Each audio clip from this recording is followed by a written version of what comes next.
بسم اللہ الرحمن الرحیم۔ رسول کریم صلی اللہ علیہ وآلہ وسلم کے پاس جب کسی ایسی میت کو لایا جاتا جس پر کسی کا قرض ہوتا تو آپ صلی اللہ علیہ وآلہ وسلم فرماتے، کیا اس نے اپنے قرض کے ادا کرنے کے لیے بھی کچھ چھوڑا ہے؟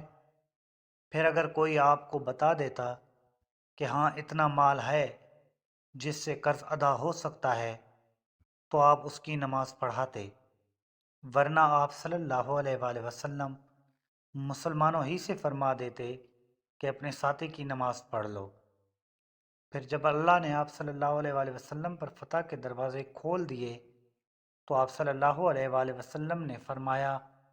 کہ میں مسلمانوں کا خود ان کی ذات سے بھی زیادہ مستحق ہوں، اس لیے اب جو بھی مسلمان وفات پا جائے اور وہ مقروض رہا ہو تو اس کا قرض ادا کرنا میرے ذمہ ہے،